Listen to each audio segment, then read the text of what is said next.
I have seen as a kid and even as an adult, parents get nuts, man. Some of these parents get crazy. Like y'all parents out there, because I've seen some of you at these travel ball games and stuff like that. Shut the hell up. Like, you don't have to go this hard at a 9-year-old's travel baseball game. I guarantee there's more to life.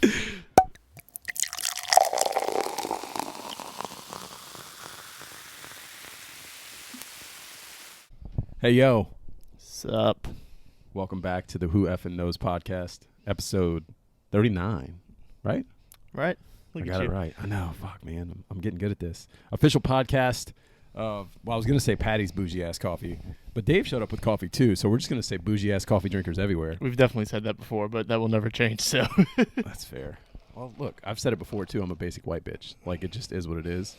It's life. This is how I live my life. Welcome. Basic. If this is your second time with us or third time with us, you'll get to know me. It's fun. I'm basic. It's fine. I'm also over the top with everything I do. If you ever go to dinner with me or you ever plan a vacation with me, you'll understand. I don't know. I'm doing that right now. I'm snobby. Yeah. I'm snobby, man. I'm that guy. Okay, actually, we could just jump right into this. This has nothing to do with what I wrote down. We're already in it. I'm that guy when I go out to dinner or go to a bar. I'm the old-fashioned guy. I'll be honest. As in the drink? As in the drink. Okay. Yeah, as in the drink. I order an old-fashioned. And if I get to the bar, I normally try to see what kind of cherries they have before I order an old-fashioned because it's going to tell me exactly what type of old-fashioned I'm about to get. So I'm that guy. I'm that, like, crazy about certain little details. I'm a details guy. I can't even name more than one type of. There's different types of cherries. Well, there's not like different types of cherries per se, but there's like different brands, and they're like, I don't know. There's like, first of all, the maraschino cherries, like the little black cherries, those are the ones you want. Now they have different kinds. They have like the normally like the little yellow like cover with like red writing on it says maraschino. They're phenomenal. There's also like Bada Bing and a couple others. This is how deep it gets, guys. Also, if you muddle my fucking cherry, I'm trying to not drop F-bombs on here. I've been doing it too much. If you muddle my cherry with my orange to make my old-fashioned, I'm also going to be upset. So, like, don't do that. And now you know why I called myself. Because it's my. Yeah. There you go. My Super Sword Show. That has nothing to do with what we wanted to talk about tonight, guys. But here we are, 3 minutes in and just going for the jugular. What's up? Who effing knows? How's your weekend, man? How's things? Worked. So, just nothing really. Did some, just hung out around the house, really. Didn't do too much. Relaxed a little bit. We got some stuff going on this weekend. Got a little family fun day at work, so that's cool. That is cool. Yeah. What is the work plan for that? Like, they started doing it last year, so they get like a bunch of bounce houses and obstacle courses. They boil a shit ton of crawfish, cook a bunch of food, have a bunch of games set up. That's this weekend? Yeah, okay. Tomorrow. Hell yeah. I told Courtney yesterday, I was like, I should have invited y'all and just told my work you're my brother, and they would have never thought anything of it. Hey, guys. Dave's brother. Actually, somebody asked me the other day if we were brothers. I forget who it was. Well, they were talking about that in the group chat yesterday or the other day, that's too. What it was. Yeah, maybe that's what it was. I heard it somewhere before. No, that's cool, man. That's cool. Yeah, that's it. I bought a Blackstone over the weekend, so I'm officially a North Shore dad. He's got 3 girls out here. Listen, we got a Blackstone, a smoker that's also a grill, and another one over there that I don't know if it has wheels, but it's over there. It's my old baby. Reliable. Yeah, old reliable. One's gas, one's a smoker, and one's a Blackstone. So I still don't have the charcoal. I think I'm missing something. Maybe I need one more. You get you a big green egg or whatever. Well, that's like a smoker. That's true. That's all right. I can basically use the Pit Boss for just about anything. I mean, they have charcoal flavored pellets. Yeah. That's what I was gonna say. I can put whatever flavor I want on there, so it's fine. I can use that. It also it's pretty cool. It's the Pit Boss. I'm talking to random people who like I don't even know if they care about this, but it's the one where it has like the grate, so you can actually see your stuff too. So it's like it works just like a grill, so it's fine. It goes up to like 500. We're good. We're locked in. I got 3 grills. I'm a North Shore dad. Cool. Yeah. So I got a Blackstone over the weekend. I've been obsessed with making smash burgers, but I've been using this little like pan, like a little cast iron pan, and we had a couple people over the weekend. Shout out Shady Grady. Came in from Texas and grilled up some burgers, and I don't know, it was cool. I was excited. Also, shout out Coop's Burgers. They were the inspiration for me trying to do this stuff. Nobody You keep talking about this place, and I keep telling you I want to go. Listen, it's my cousin randomly, out of the blue, came. I have another cousin that does Southern's food truck, which phenomenal fried chicken sandwiches. They actually do crawfish as well. It's like Viet Cajun style. It's really good. If you see them anywhere, get them. It's phenomenal, no matter what they're cooking. But another cousin of mine on the other side of the family, her and her husband randomly dropped an Instagram one day, and it said Coop's Burgers. And I was like, what the hell is this? And it's like not someone I would ever expect to do food. Not that they can't cook, but it was just like, you know, her husband owned a tree business or ran a tree business or something like that. And I just thought that was their thing. And then they started this little thing in Gretna, Coop's Burgers, and it's kind of growing. And then they had a video get put out where they kind of went viral. And the burgers are good. Like, they're really, really good. I went and finally had one at a little pop-up they were having at Port Orleans Brewery one night because all the people there went to a Pels game. And it was good, man. So we need to do like a live podcast from there. We could, wherever they're at. We just need to show up where they're at one night and do a live podcast. Let's do it. Eat Coop's Burgers. Hell yeah. We'll put whatever they want all over the table. Hell yeah. They're not even a partner of ours. I just shout out people I like. We've gone way off track. This is nothing that I wanted to talk about. Can you go off track if you don't come in with a plan? I had a plan. Oh, there's okay. a whole plan here. Well, sort of. Let's roll. With all that being said, though, with the you know, the bougie drinks and me being basic, I did want to call out this weekend is Cinco de Mayo, Friday, which this might come out on Friday. So, hey, maybe we celebrate right now. Let's get a margarita. Cheers. Cheers. As I'm looking into this, though, I keep thinking to myself, like, why the hell do we celebrate Cinco de Mayo? Like, do you know the history of Cinco de Mayo? I know it's like not an actual holiday. It is, though. It is. It's just nothing to do with what we actually celebrate, and nobody really celebrates it. There's like one small town or state, I should say, in Mexico, Puebla, which somewhat celebrates, and it's because it was the Battle of Puebla, which was on May 5th. That's their independence, but it's not even Mexican independence. It's literally just that state's independence. That's it. Listen, Americans don't need much reason to come up to drink. You know what I mean? That's all it is. That is exactly what it is. We could drink on this day? Great. More than normal? Great. So that got me thinking, what is your favorite, not made up holiday, because I guess it's technically a holiday. What is your favorite just over commercialized? Oh, what do we got here? Spam call. What was that ringtone? Lupe Fiasco. Oh, there you go. It's loud as fuck if you ask me. What is your favorite over commercialized holiday? These are the topics I wish you'd give me a heads up on. I'm not giving you a heads up on anything. You just got to come off the dome. I don't know. Give me yours. Give me some time to think. Because I have no idea. I literally have no idea. The eye roll. Give me yours. I don't know. I don't know. I can't do anything without a month's notice.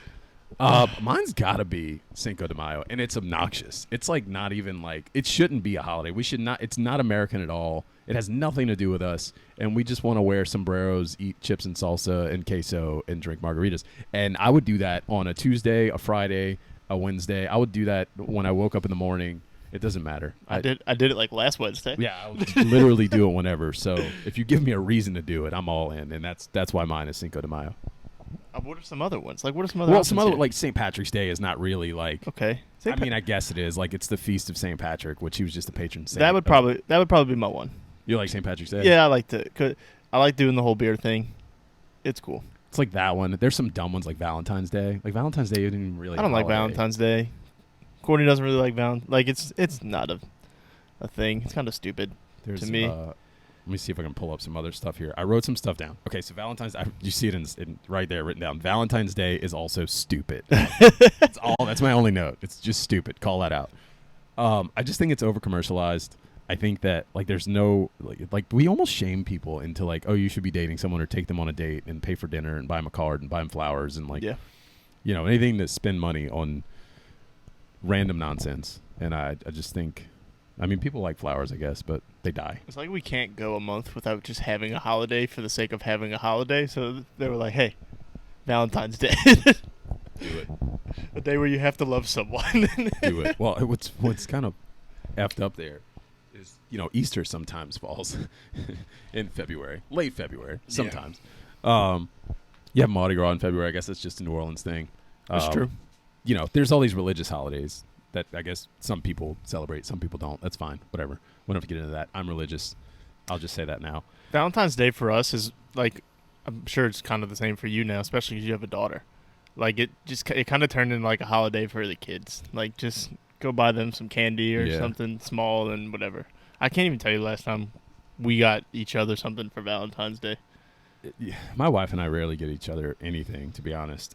Especially because she doesn't like flowers. Yeah. So it's tough. She doesn't like flowers and she doesn't like chocolate. So it's like, you really, Yeah, you're really like taking away my options here. Take her to dinner, maybe. I don't know. Like you're not getting jewelry every year. It's just not happening. Yeah. No, I'm not buying jewelry every year.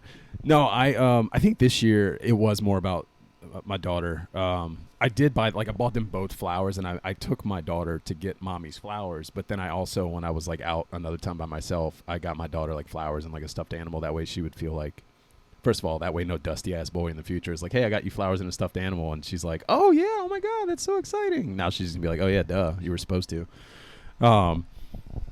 Yeah. So I mean, it has come more about the kids. Another one that kind of has changed through the years is Easter. I was thinking about that because it just passed, and it's become more this thing. Like Easter Bunny used to just like fill eggs with candy when I was a kid. Like that was it, maybe money sometimes. Now people full on buy like presents, like it's freaking Santa Claus coming. My grandma has like always spoiled. Really? Oh yeah. I was her first grandkid, so like my Easter basket was like 3 times the size of all the other grandkids. Like no joke, it was huge. Like she like probably until I was about like 10 years old did she like finally.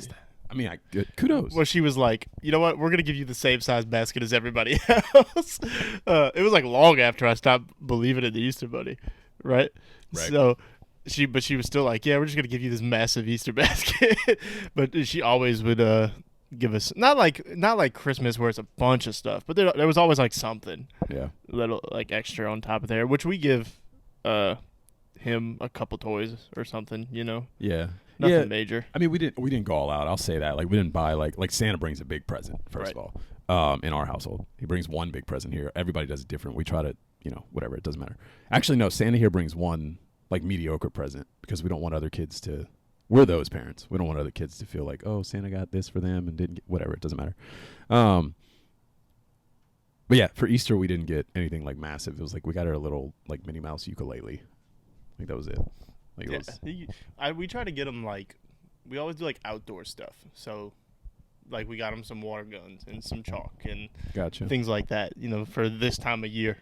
One year we got them like an inflatable pool, which seems like a big present, but it's like $20. Yeah. You know what I mean? Well, and that's like it. So this makes it even more difficult. I'm sitting here talking about my daughter. I haven't even referenced my son yet. My son is really difficult with these things because he's damn near 14, and all he wants is money for video games. So it's like any thought I put into a gift, it's just like, oh, cool. I don't care about this. Can I have some money to buy Dark Souls 3 or whatever? I got a brother that's 14, and like his birthday's in June. I'm like, what do I get you? Nothing. Like I don't. Like he doesn't. He's such a sweet kid though. He's like, I don't really want anything. I'm like, well, I feel obligated to get you something. Like what? He's all into baseball. I'm like, what do you need for baseball this year? Like, and give me something. I don't know. My sister will message me 3 months before her birthday. Like, this is my list. This is what I want. Oh yeah. My wife does that for every holiday. And it's like, there's no thought to it. Like, I can't surprise you with anything because it's like either get what's on the list or you let me down. And I'm like, what? I feel bad for anybody that tries to buy me presents because I don't have the patience to. Oh, yeah. I just buy myself I feel like you are the same way. Like, I don't know this, but I can I'm assume. I'm 100%. You told me you wanted a Blackstone a week ago, and now it's here. Yeah, I didn't wait at all. Like, I was like, yeah, I'm good. I had to, like, if I get the urge to be like, ooh, I want this. If it's like a tech thing, I'll research it for like a week to make sure which one I want, and then it's in my house within like a day or two. That's exactly what I did with the Blackstone. I was like, oh, I want a Blackstone. Okay, are there other brands that are like cheaper and maybe the same quality? Because like that's what I did with Pit Boss. Because the Pit Boss and the what's the big brand everybody buys? I can't even think of it right now. Whatever it is, they're like the same thing. Yeah. And this is like $200 cheaper. So I was like, all right, let me get this. Yeah. I'm the same way. Yep. And I feel like. For Father's Day last year, like I had been wanting a new golf bag forever. Yeah. And like I had told Courtney like 4 or 5 times I was going to Dick's to buy it, and I just never like pulled the trigger. And eventually she was like, "Stop, don't buy it. This is gonna be your Father's Day present." Yeah. I've tried to start like writing random things down, like little things that I want, but it's like, oh, I don't need to buy this right now. And then I'll randomly tell my wife that come like Christmas time. I'll be like, oh, like I want some like Nike 3/4 socks or like whatever, like something dumb. Yeah. Also, don't like. I know I have expensive taste too. Like, Right. I also don't like people buying me half the things I want to buy. Right. Like, don't go spend $400 on me. I will do it myself. Yeah, I sure the heck will. Don't spend it on me. No, you mentioned your nephew and how sweet he was, and it reminded me of something because I was talking about giving my son money, and he just wants money for video games. I wanted to tell a sweet story. I was driving the other day. I forget where we were going, but we're in the city for whatever reason, and we pull up to a corner, and there's guys standing on the corner begging for money. You know, it happens all the time in New Orleans.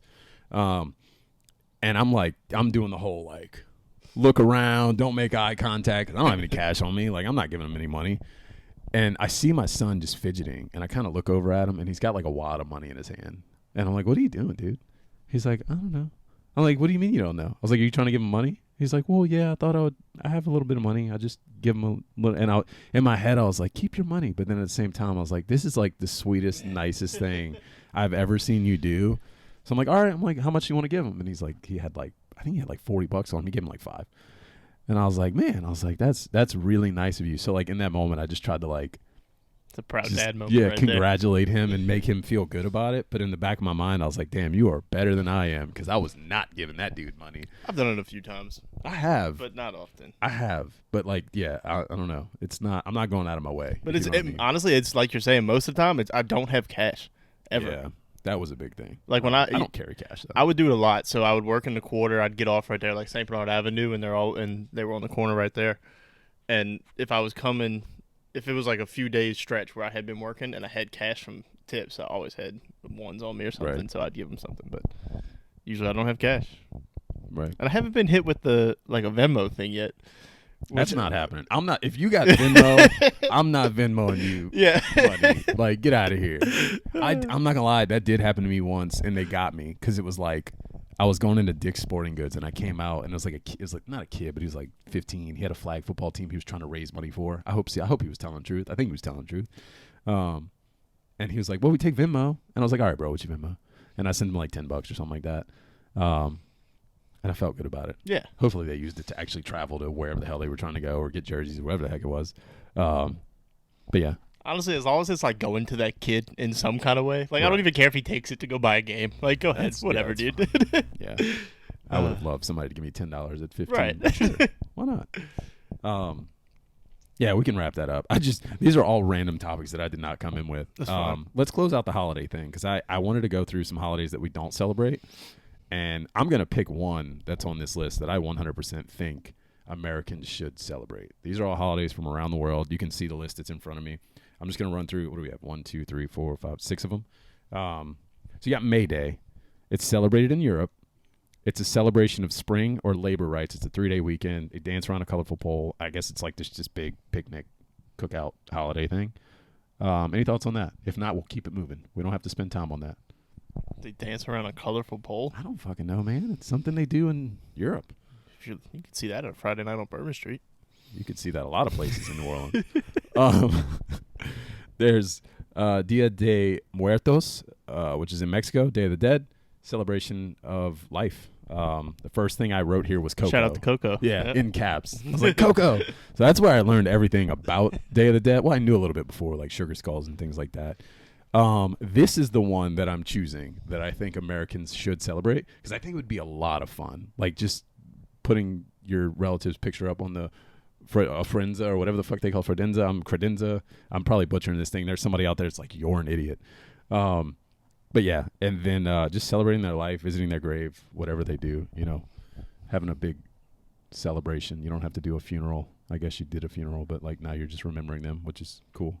Shout out Coco, remember me. Shout out. Then there's Bastille Day, which is French Independence Day. I don't know why this was on the list. It just came up when I kept Googling stuff. I don't need to celebrate another country's Independence Day unless it involves chips and salsa. I don't celebrate our Independence Day. I eat a burger. Yeah. There's Boxing Day, which I feel like I've always worked with people from other countries that like jokingly would reference Boxing Day. I see Lyle talk about Boxing Day a lot on the gram. or not the gram, on Twitter. We're in the backyard, middle of the day. My dog likes to bark. Basically, it's celebrated after Christmas Day. It's like Black Friday, but not for everywhere other than. Black Friday might have been my choice. You think so? As a whatever the topic was just now. That's a good one. I like Black Friday. Yeah. Not so much anymore. I used to love going to stores just to watch Black Friday. People like watch. when it was a That's thing fun. where people would just storm in stores. What a scene! My cousin and I used to go. You remember how like Walmart would always do movie sales before like streaming was really a thing, Yeah. and you could get movies for like $3, Mhm. right? So that's all we ever wanted to go get when I was like before I had like a real job and had money to spend. I was like, I just want movies, but I'm not waiting in these long ass lines for this. So we would go to Walmart, and the one by us would like rope off the areas that didn't have sale items, so you wouldn't go, I guess, fuck around over there. And so we would take the movies, we would go into those aisles, hide them in like the ones we want underneath different items, just come back later in the day when the crowds were gone and go check out with them, so that we didn't have to wait in the line. Smart move. Work was fun. smarter, not Good- harder. Good times. I love it. Shout out to Abby, my cousin. Hell yeah. We don't have to keep going through these. Boxing Day, yeah. Canada Day, birth of Canada. Greek Independence Day is the day Mary told Joseph when she would birth the Son of God, which I think is funny because there's a lot of jokes to be made there. We can keep it moving. I just said I'm religious. I would feel very bad making these jokes. Have you ever seen I don't know if it's a reel or if it's a TikTok, where it's like, I baked you a pie, and she's like, we don't have an oven. He's like, you see how it sounds? It's just funny. It's a funny joke. Then you got Portugal Day, which is, Portugal's Independence Day. I don't need to celebrate another country's Independence Day, like I just said. So we'll keep it moving. Go ahead. Let's get into sports. Okay. There's sports that we can talk about. Okay. NFL draft recap. You want to do that, or you just want to talk about certain things from the draft? We can hit it real quick. Go ahead. Okay. So obviously, Saints came away with some needs, I would say. No one that like really jumped out to me in the actual draft. Like I know that people are high on certain, like the defensive end we got, or I guess I don't know if he's listed as a D tackle or whatever, but I'm assuming he's gonna be an end with the Marcus Davenport I like this comparison. The running back, Kendra. Yeah. Like the tackle out of Old Dominion, like nobody really jumps out to me, but they're all need based. They all had good RAS scores, which is something we always do. And it just feels right. I don't have a lot of intel on anyone. I tell you this, watching tape on all of them, I can see why we drafted them. They all look phenomenal. Yeah. But I mean, highlight tape will do that to you. So it's like I'm taking a wait and see approach. The only one but I don't hate it. The only one I haven't really seen anything on is the safety. Yeah. I haven't watched anything about him. It seemed like he was a slot guy. Like he might be our new PJ. Yeah. Shout out PJ. Yeah. But everybody else, like, you watch it and you could almost see, like, besides the guard, they're almost all ready to go. Like, besides the safety and the guard, like, you could very well see the two defensive linemen start day one. Yeah. Kendra gonna push for time. He's gonna push. I mean, that depends on Alvin. Yeah, you got Kamara's Right. suspension looming too. Yeah, if he's suspended, he's playing like easily, right? Mhm. And then and he kind of seems like it could be like a Kamara situation where he's just so good in his rookie year that. How do you feel about the quarterback? I have no problem with it. Yeah. Like I just told you last week that I think you should take one at every year like that, even if it's a 4th, 5th round guy. And if you watch, like, you can see like he kind of fits. It seems like he would fit the system. He don't have some crazy arm. No. Right. But I'll tell you what he I looks. like about He him, looks like though. he anticipates throws very well. You read my mind. Yeah. I'd not really mobile, which kind of sucks. I think I would love to see us have like a mobile guy in this day and age, but at the end of the day, is he ever going to be our starter? Probably not. Odds are probably not. But like you watch him and you could see why they drafted him. And also he worships Drew, which if I'd have known that about him ahead of time, I probably would have been like, hey, we're going to draft this guy. Yeah, I didn't know that either. And then seeing the pictures of him in the Saints gear as a kid. Well, yeah, not only that, he watches film of Drew with Drew. Yeah, no, I know. Like what a I know. It's kind of crazy. And like you said, he does throw with anticipation. That was the thing that like it wasn't just something subtle that I noticed when I was watching him. I mean, it leaps off the tape. Like it's like, oh, this guy anticipates all of his throws. Yeah, like, you can. I mean, that stood out, and then like like I said, the fact that he doesn't have like a super strong arm kind of stood out because you could see his receivers kind of waiting on the ball a little bit. But it wasn't like a dead arm quarterback. No, you know what I no. mean? He just middle of the road. Well, Average arm could definitely get the job done if you needed him to. yeah, and I like your theory or your not theory, your strategy that you mentioned before is just like take a shot on a quarterback every year. Like who knows? Maybe you hit a home run. I think Underhill's even said it. Like he tweeted something about it recently. Like take a shot every year. If one of them jumps off the page and steals the spot, awesome. If not, what'd you waste? A late round pick? Especially when there's like, I mean, you got he's not even going to be the second quarterback. Right? So there's no pressure on him at all for at least however many years Derek Carr's here. Right. And say what you will about Derek Carr, like I'll gladly let him learn behind him. Yeah. For sure. And I mean, you can definitely learn some stuff from Jameis too. Yeah. Like, I'm all for it, man. I know a lot of people were upset. I guess, I don't know. At that point, we hadn't taken any like receivers yet. So I guess there was some stuff that other people wanted, which I kind of agree on. But in hindsight, I like the receiver we got when we got him.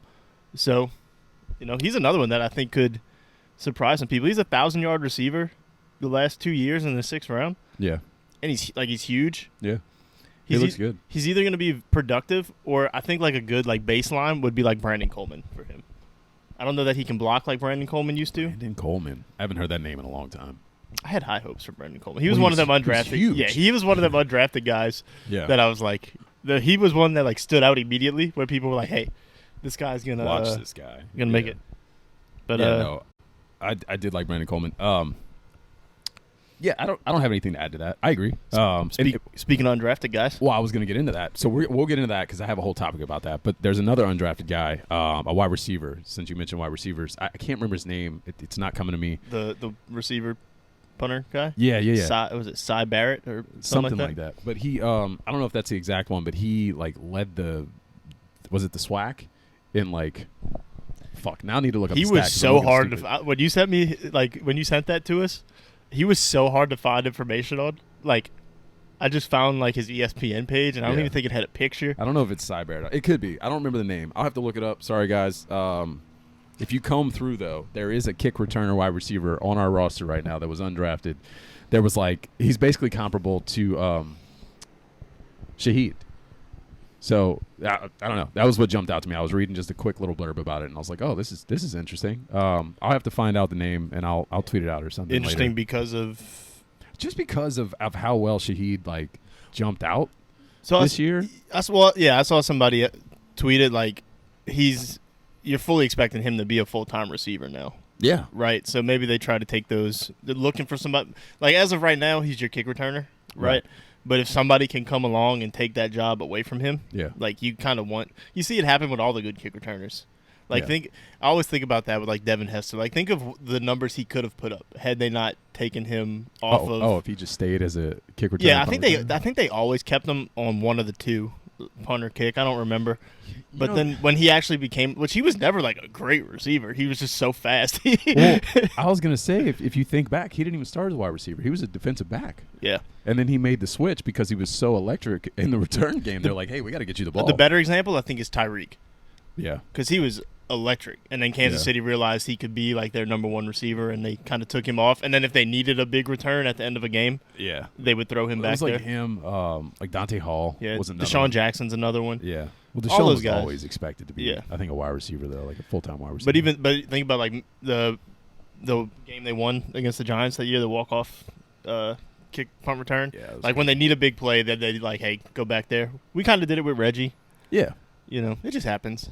So. Yeah, for sure. Anyways, speaking of undrafted guys, we're going to get to this. Let's run through the list. There's 10 guys now from last year's Tulane team that are on NFL rosters. 10 guys. All 10. 10 out of 10, right? Yeah, all 10. That's awesome. Hold on. I had a screenshot. I want to say where everybody went because I don't know if everybody's familiar, if you've looked it up. And off the top of my head, I don't remember. Obviously, you have Tajay, who went to Tennessee. Nick's here. What's that? Nick's here. Nick's here. You got Dorian in Buffalo. Yep. Where's my picture? I took a screenshot earlier. I like Dorian in Buffalo.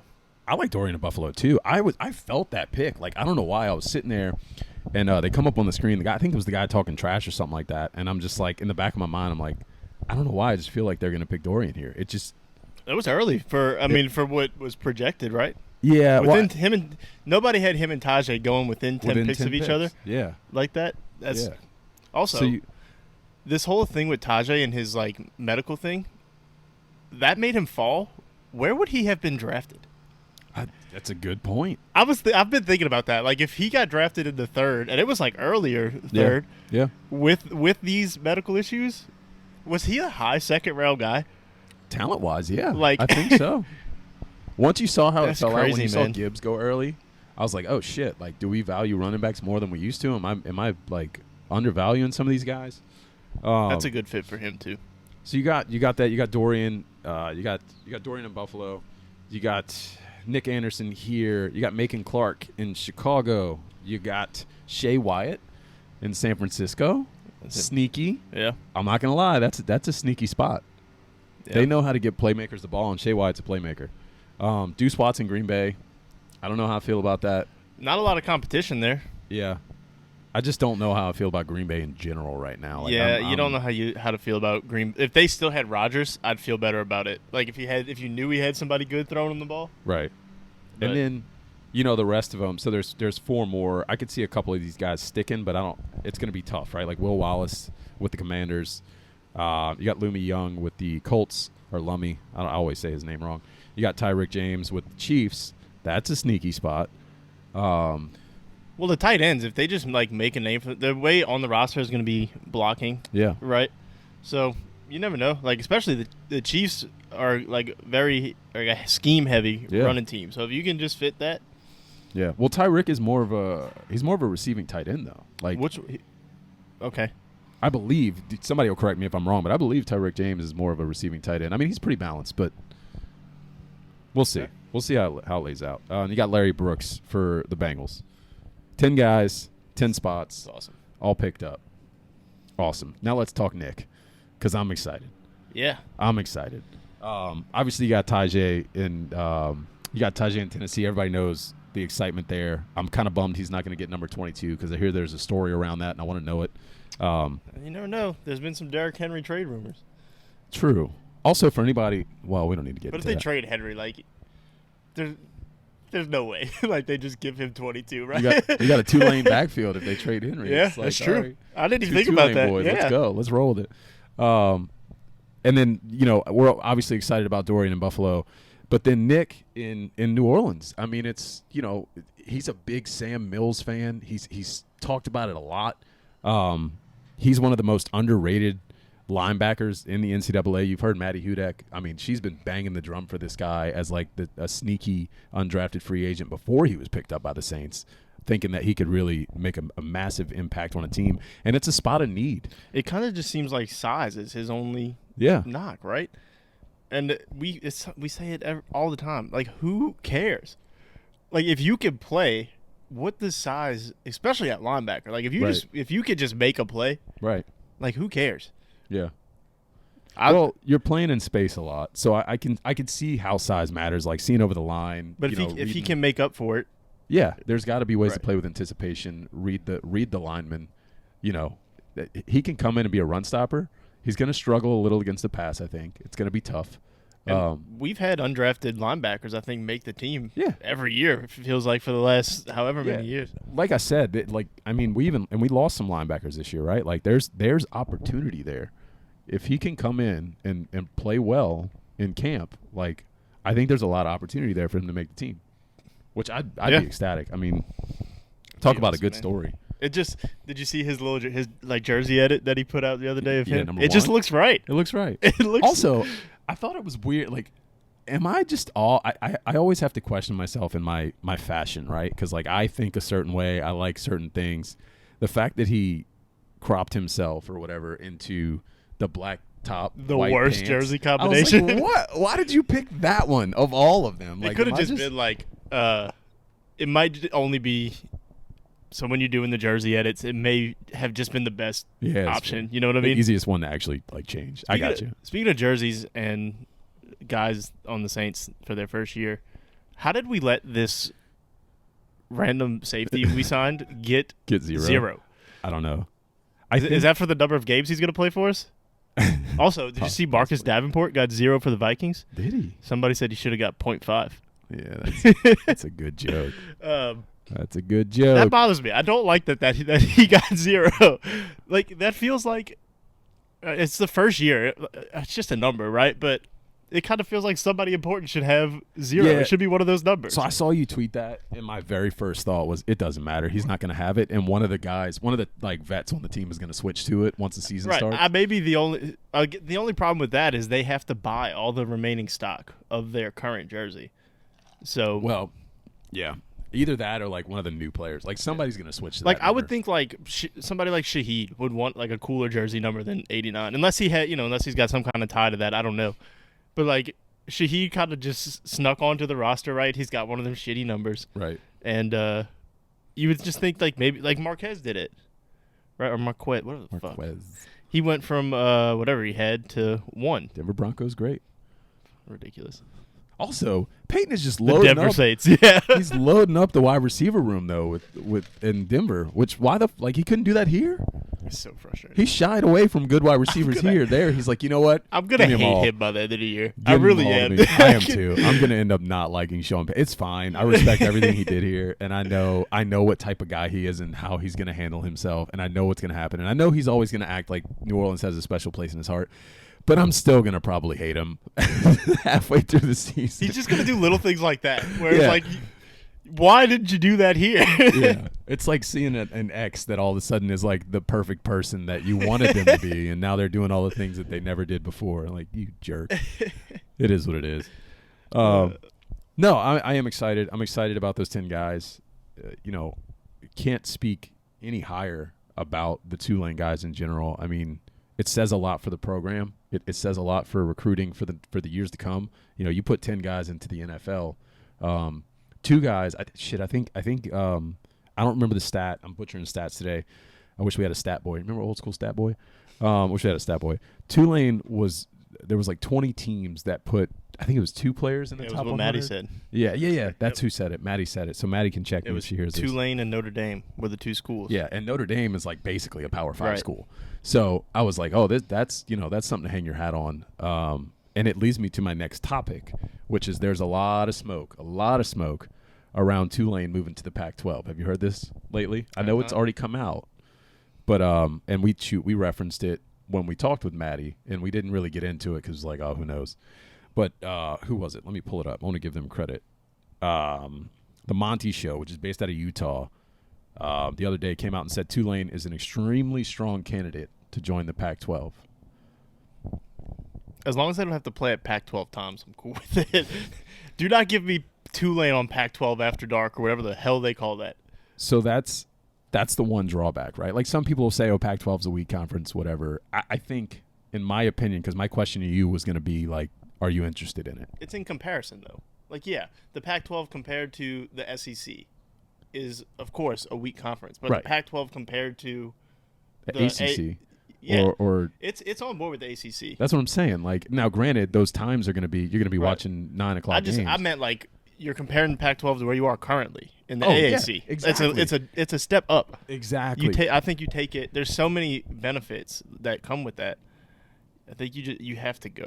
Absolutely. So here's my thoughts. Right, the Pac-12, just like you said, is not necessarily at the same level as like the SEC or like the Big 12 or whatever. Like you're not going to be in those major conferences, but what you are going to be is in a Power 5 conference.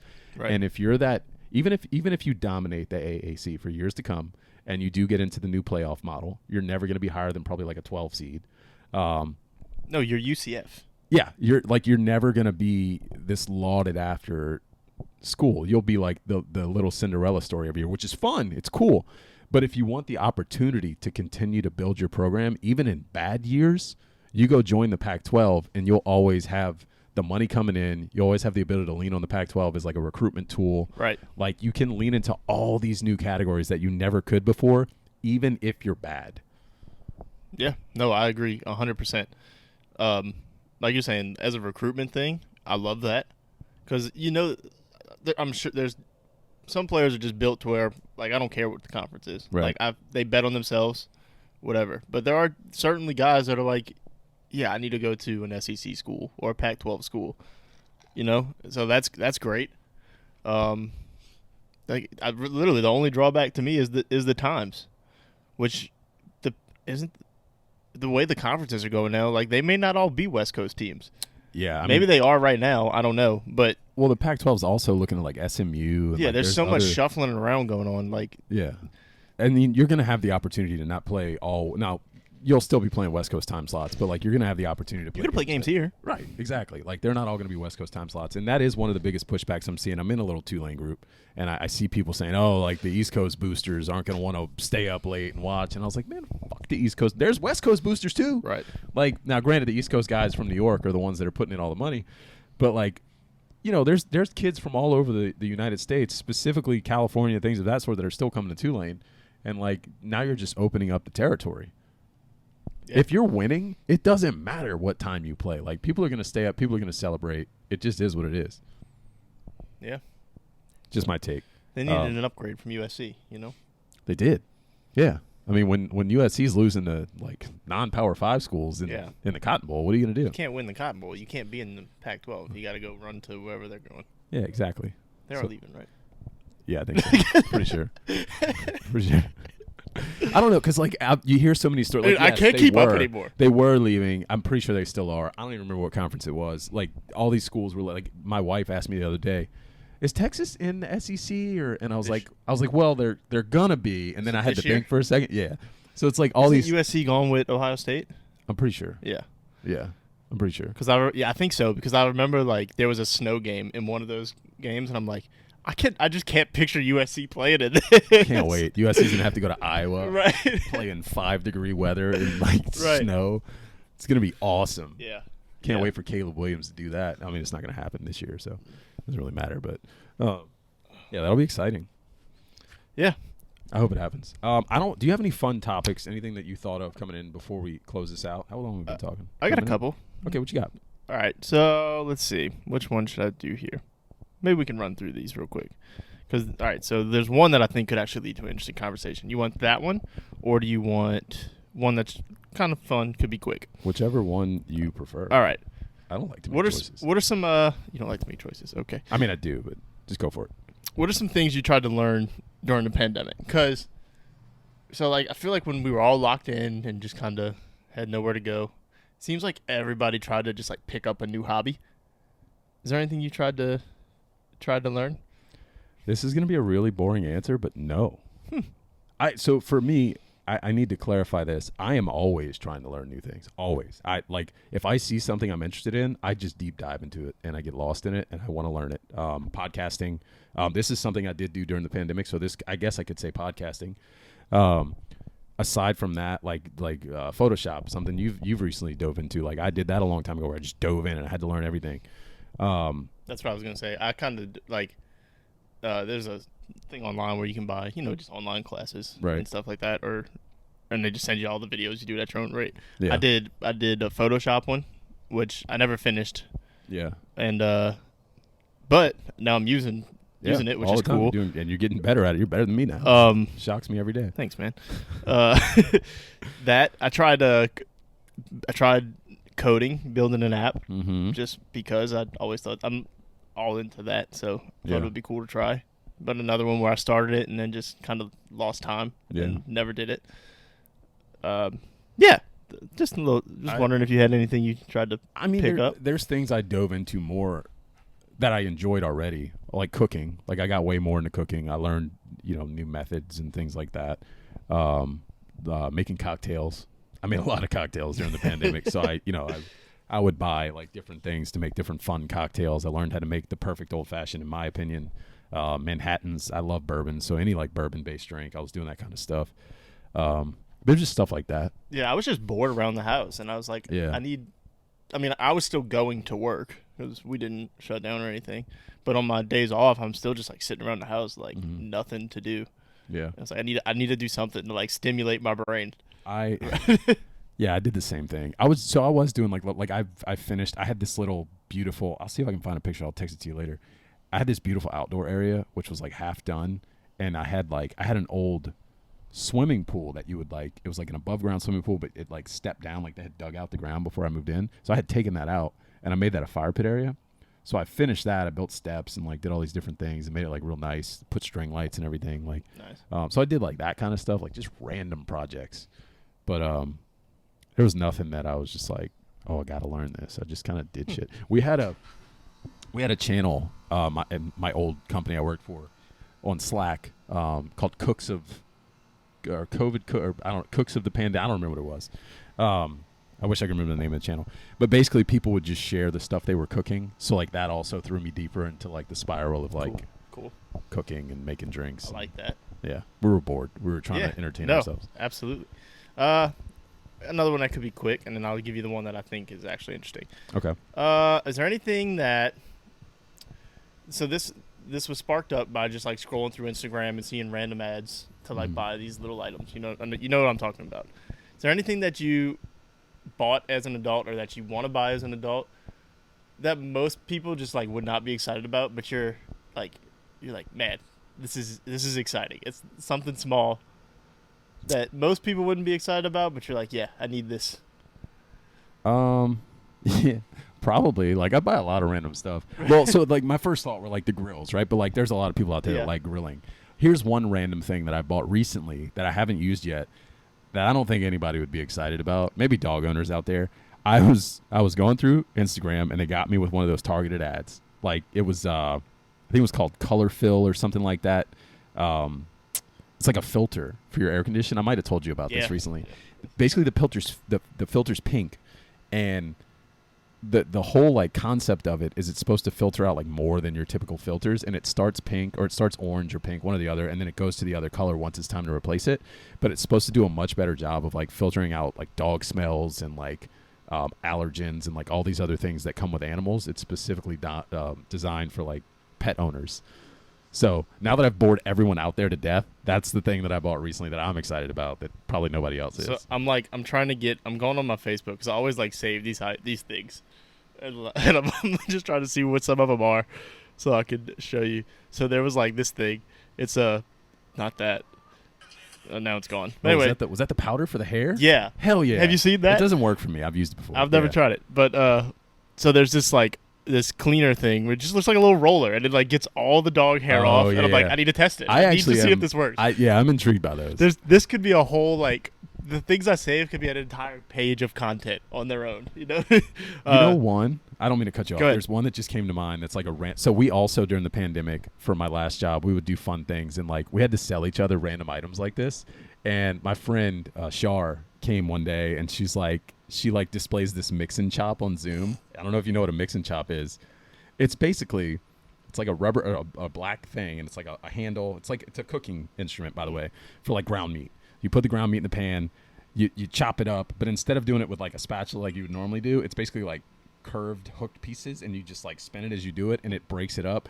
And I made fun of her for hours about this. My birthday comes around, and she bought it for me, and now I use it every single time I make any type of like broken up ground meat dish. It's amazing. You're talking about those like cutting boards that are like separated in the segments and have the little bowl where you can just like put it in there, run the water, like it's got the built-in strainer. Yeah. Those get me every time. Yeah. I've yet to buy one, but every time I see it, I'm like, I need this in my life. As much as I cook now, I need it. The little dog stuff always gets me. There was like the toy where like suction cup to the ground, and it's got the tennis ball on the end of the rope, and they can just like tug it on their own. Yeah.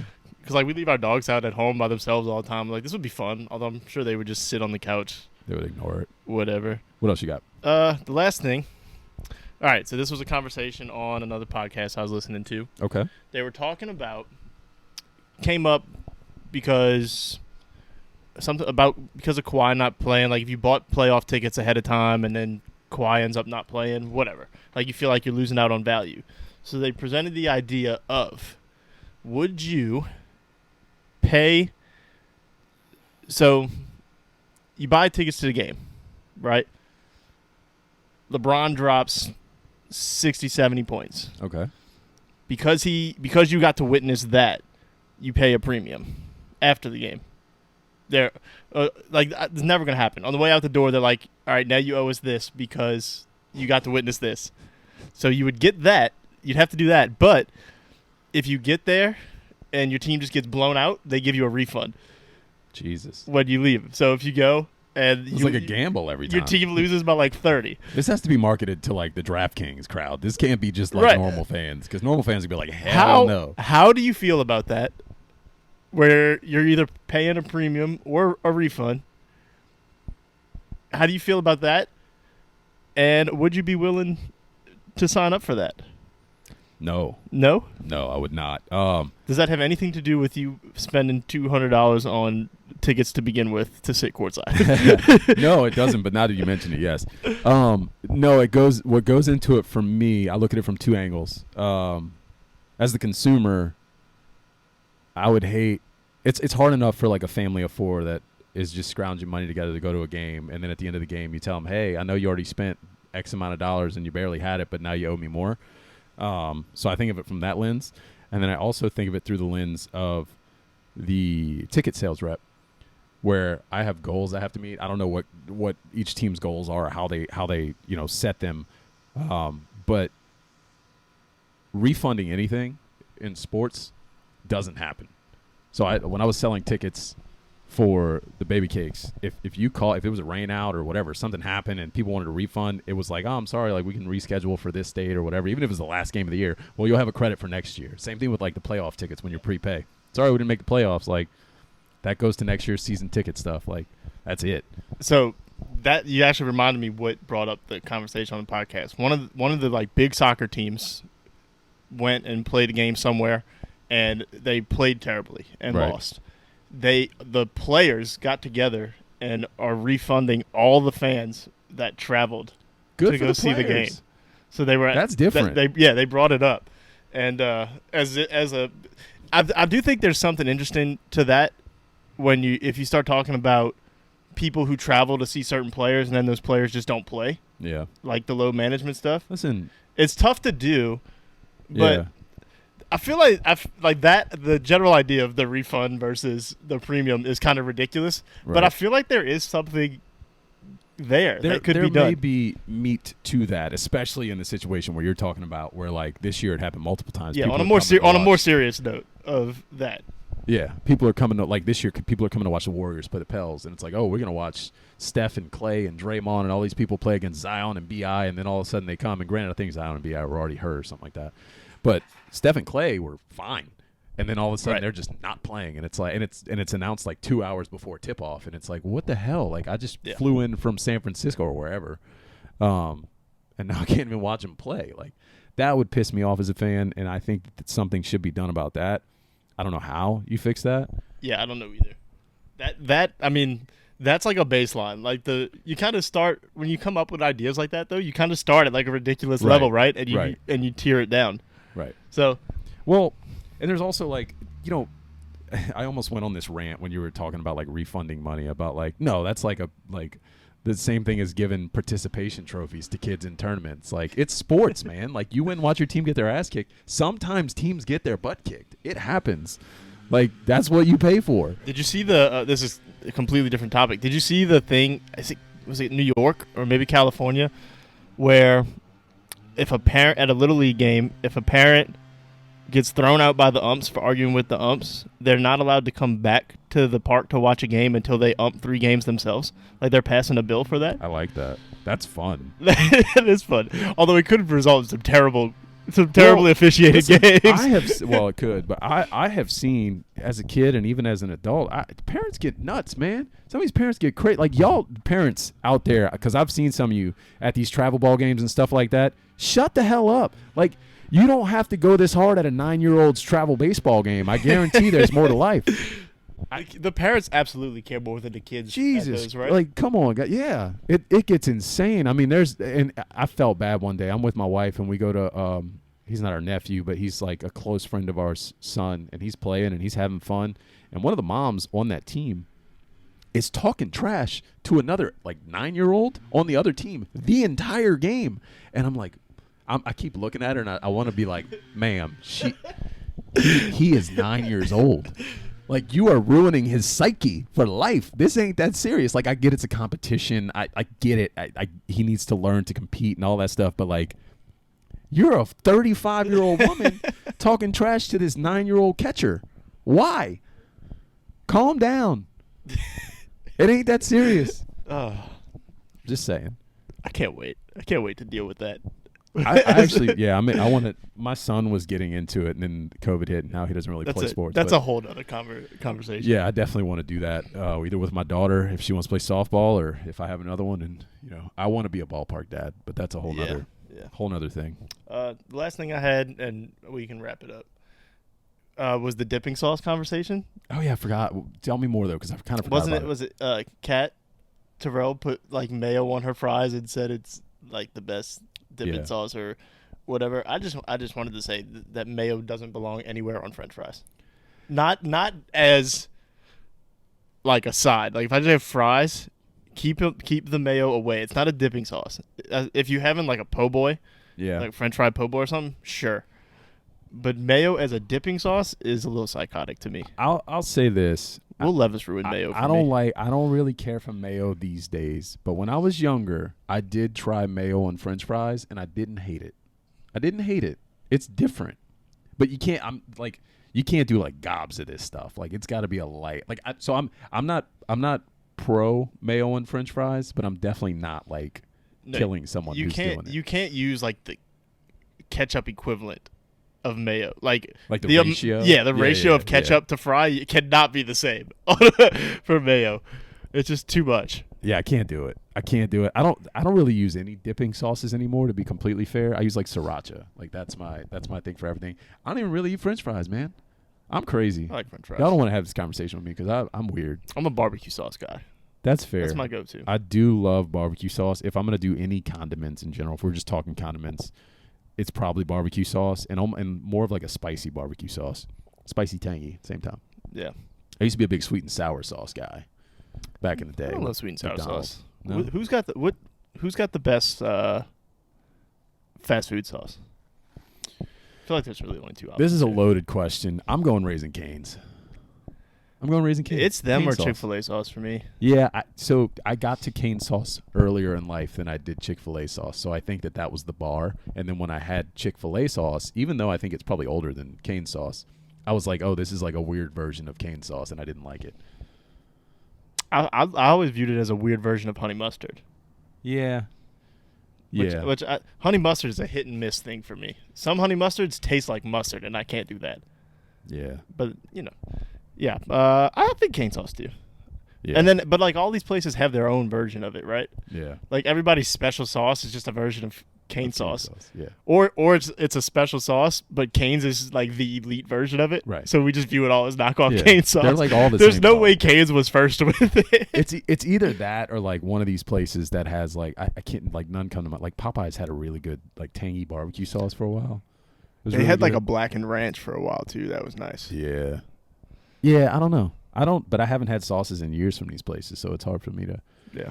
I mean, give me the fire sauce from Taco Bell. Call it a day. I made some wings the other day with Rotolo's calls it a Chalmette sauce, where it's. I am so intrigued. Tell me more. It's garlic parm mixed with like a hot buffalo. Okay. I think I've done something like that before. Yeah, before. so I made it the other day. I was making wings, and I was like, I had made some buffalo ones or some garlic parm ones, whatever. And I went to make the other flavor, and I was like, I don't feel like cleaning this bowl out. I was like, fuck it, we're trying this sauce. So I just threw them in there and mixed them both together, and it came out great. That is literally me every time I make wings. I'm like, I don't know what sauce I want, and then I make like some type of like I buy the buffalo. I've witnessed it. Buffalo. Yeah, and then I'm like, we're just gonna throw this other shit in here and see what happens, and that's how it goes. Yeah, that's all I got, man. I got one more thing, and it goes along with this topic. Jamal Williams. Dipping his crawfish in barbecue or putting barbecue sauce on his crawfish. He almost made me regret the hell, signing. Man? Can I just tell you? So I'm not regretting it. I think it's gonna be fun. I think he's one of those guys that like you learn to love. Because I'm looking at the players that he's interacting with, and they're all side-eyeing the shit out of him. Like, who the hell are you? What are you doing? But by the end of the season, they're all going to be like raving about him. Yeah. I love everything that comes along with him. Man, everything. I'm just saying, players look at him as he's talking, and they're just like, dude, like, Could you stop? You could see it, like Nick Roach. He did it. There was another one with Nick Roach the other day, and he's like roaching something, and Nick Roach is like, "Come on, bro." It's kind of like the Jameis thing, right? Like, yeah, kinda. like you. They always made fun of him, like when he was with Tampa, and then he gets here, and you're like, I love this shit. Like, this is awesome. He's a goofball, man. You gotta love the goofballs. We need the Saints to do just a 5-minute sit down between Jameis and Jamal Williams. Just let them sit down and talk. They might be so weird that they just don't say anything. That's true. They might just sit there. I don't think Jamal Williams has ever been put in a situation where he was just silent. Talk. Yeah. I think, you know what? I think what would end up happening is Jamal Williams would be the one leading. Yeah. And Jameis would just sit back there like Deacon Jameis and hype him up. Yeah. He'd be like, that's right. Barbecue on crawfish. I want to see him on like Mark and Cam's podcast. Yeah. If they're still going to do that. I don't know. They did it started when he was in Baltimore, Mark. So I don't see why they wouldn't. But it'd be kind of weird for him to do it with his replacement, though. Yeah. I mean, we'll see. We'll see. I don't know. Anyways, don't put barbecue sauce in your crawfish. Anybody. Please don't do that. Please don't. Or anything, for that matter. Like, is there anything that's acceptable on crawfish? To dip crawfish in? No, I actually have. This is a strong belief of mine, and I feel bad saying this. I saw you tweet about this on the way over here. I have friends that do this, and I just went to a crawfish boil like 2 weeks ago where they had a dipping sauce, and I've always said, if you have a dipping sauce for your crawfish, then your crawfish are not seasoned properly. Now, in that case, it wasn't necessarily true because crawfish were actually pretty good, but like, I don't understand why you need to dip your crawfish in a dipping sauce. I'm trying to think They're not shrimp. Anything. Right, that's what I was going to say. So, like, you do butter for crabs. Like, is that acceptable? I've never seen anybody do it, but I don't know. Well, you do that for lobster too. Like, yeah, and it's like the same family. So, I don't know. I'm sure it's good. Like, I'm sure there are sauces you can dip crawfish in. Oh, and I'm it's sure. good. I don't do it. But I've never had, even like bad crawfish, I've never been like, this could use some sauce. No, never. Because it's like this tiny little thing that you just got sauce on your fingers. You just went through all this work to peel it. Like, I just want to eat it. Like, I don't even want to take the half a second to dip it. It's the same. So I'll say this. I've been wrong before, and I have to admit when I'm wrong. I'm that type of guy. Like, I can't just be stubborn. The whole, like, I compare this to, like, putting sauce and seasoning on top of the crawfish, too, like, after you boil them, right? Like, people shake dust on them and other seasoning, and people kill people for that. They're like, oh, that's crazy. That's not traditional, blah, blah, blah. All right, so I had some that are cooked traditional, but then also seasoned after with, like, a butter sauce and then put, like, a sprinkle on top. When I say these were the best crawfish I've ever had in my entire life, like, that shit is phenomenal. So sure. It's crawfish are one of those things, right, where everybody has their way, and it's the right way. Oh, yeah. You know what I mean? Yeah. Like, everybody that boils, not everybody, because, like, everybody that boils crawfish thinks their crawfish is the best crawfish. Everybody knows somebody that boils the best crawfish in the world. Right. Everybody. And they're never the same person. Right. Just say it. That's it, man. That's it. Until next time, you can follow me at the Patty V. Follow Dave. At the Dave Rainey. Follow us, like and subscribe. He always tells y'all to subscribe to YouTube, and I'm like, oh, don't make him. Blah, blah, blah. No, fuck that. Y'all need to go subscribe. It takes 2 seconds. Just click it. It doesn't even give you notifications. Like, just subscribe to us. Also, I'm looking for a jet. We do need a jet, but that's a whole nother topic. Just want to throw that out there. No context. Just if you know anybody with had connections on this. What? Why are we? If you know, we didn't need to put it public. We do. I don't have connections. All right. Just want a jet. We'll figure it out. We're planning big things in case you can't tell. Maybe I just wanted to go walk on a jet. Yeah. At Who F'n Kneauxs everywhere. At Be in the Know. Follow that. Yeah. Shout out Maddie Hudak. I'm gonna just plug her one more time. Her new podcast was phenomenal. Yep. If you're a Tulane fan or even not a Tulane fan, because that podcast is not just about Tulane. It's really just about football in general and her life and all that stuff, which is cool. Go give it a listen. It was awesome. It was. I agree.